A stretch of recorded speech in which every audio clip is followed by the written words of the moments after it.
Hi everyone. So the lesson is keyboard input in Objective-C. Let's dig into the lesson now.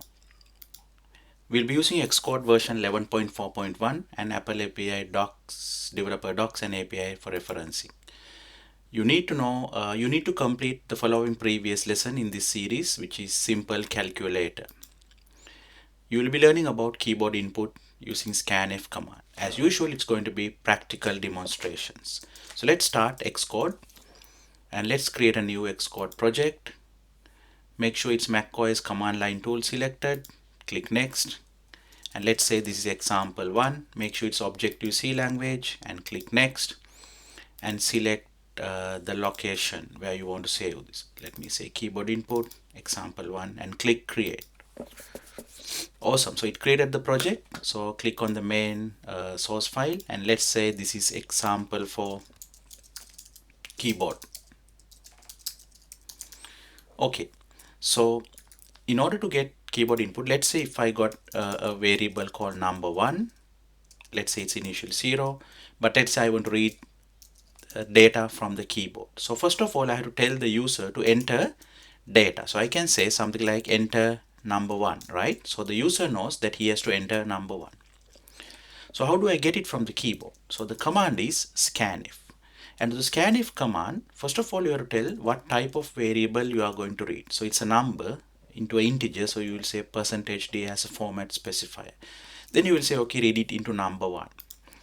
But there's something special in the scanf command. When you are reading data, you have to give the memory address of the variable. So how to get the memory address? You have to put ampersand number1, right? So this is how you read data from the keyboard, right? And now if you want to print what you read, you can just say number1 equals to comma number1, so that you can just print the value what you read just now, right? Awesome. New line. This is just for testing.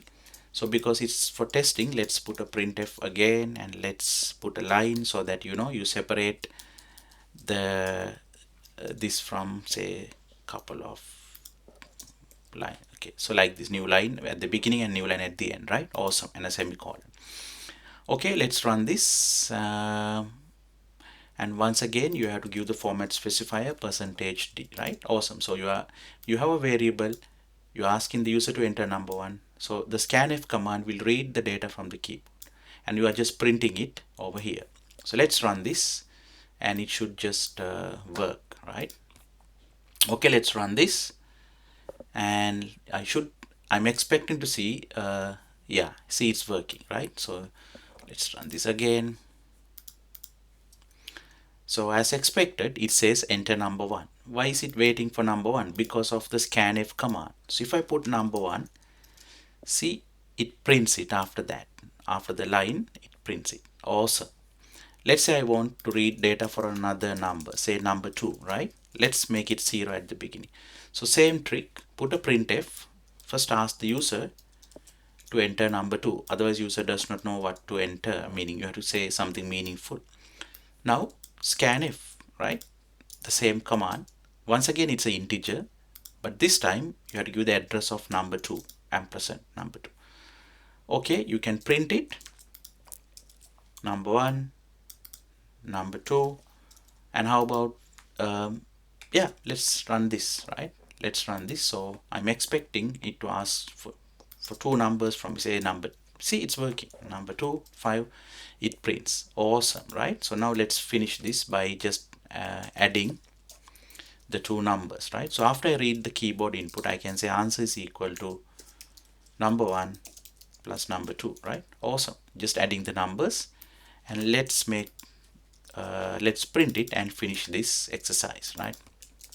Awesome. So you print the answer, right? And let's run and see. So I'm expecting it to ask for two numbers, say 10, 5, see it works, and the answer is 50. Let's run this again. Let's give two different numbers. Let's say 420. Awesome, it works. Answer is 420. So this is how you do keyboard input, right? Okay, so we did the practical demonstration and we use scanf to get keyboard input. And we didn't use Apple developer docs and API, but we'll be using it in future lessons. Have a look at our other videos on Objective-C.